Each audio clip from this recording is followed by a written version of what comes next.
اعوذ باللہ من الشیطان الرجیم، بسم اللہ الرحمن الرحیم۔ مسلم شریف جلد اول دوم، حدیث نمبر 1007۔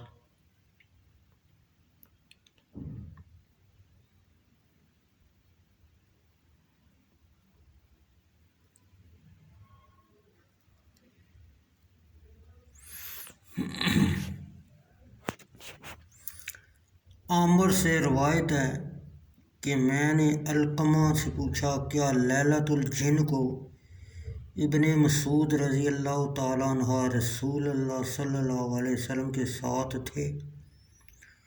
انہوں نے کہا، میں نے ابن مسعود رضی اللہ تعالیٰ عنہ سے پوچھا اور کہا، لیلۃ الجن کو تم میں سے کوئی رسول اللہ صلی اللہ علیہ وسلم کے ساتھ تھا، یعنی جس رات آپ نے جنوں سے ملاقات فرمائی؟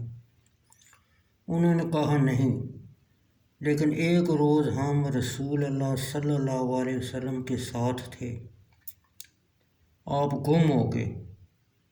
ہم نے آپ صلی اللہ علیہ وسلم کو پہاڑوں کی وادیوں اور گھاٹیوں میں تلاش کیا، پر آپ صلی اللہ علیہ وسلم نہ ملے۔ ہم سمجھے کہ آپ صلی اللہ علیہ وسلم کو جن اڑا لے گئے یا کسی نے چوکے سے مار ڈالا، اور رات ہم نے نہایت برے طور سے بسر کی۔ جب صبح ہوئی تو دیکھا کہ آپ صلی اللہ علیہ وسلم حرا جبل نور پہاڑ ہے جو مکہ اور منع کے بیچ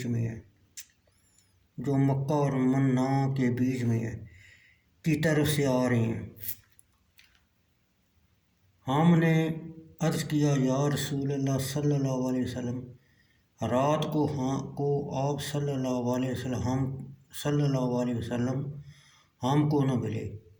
ہم نے تلاش کیا، جب بھی نہ پایا۔ آخر ہم نے برے طور سے رات کاٹی۔ آپ صلی اللہ علیہ وسلم نے فرمایا کہ مجھے جنوں کی طرف سے ایک بلانے والا آیا۔ میں اس کے ساتھ گیا اور جنوں کو قرآن سنایا، پھر ہم کو اپنے ساتھ لے گئے اور ان کے نشان اور ان کے انگاروں کے نشان بتلائے۔ جنوں نے آپ سے صلی اللہ علیہ وسلم سے توشہ چاہا۔ آپ صلی اللہ علیہ وسلم نے فرمایا، اس جانور کی ہر ہڈی جو اللہ کے نام پر کاٹا جائے تمہاری خوراک ہے، تمہارے ہاتھ میں پڑتے ہوئے گوشت سے پر ہو جائے گی، اور ہر ایک اونٹ کی مینگنی تمہارے جانوروں کی خوراک ہے۔ رسول اللہ صلی اللہ علیہ وسلم نے فرمایا، ہڈی اور مینگنی سے استنجا مت کرو، کیونکہ وہ تمہارے بھائی جنوں اور ان کے جانوروں کی خوراک ہے۔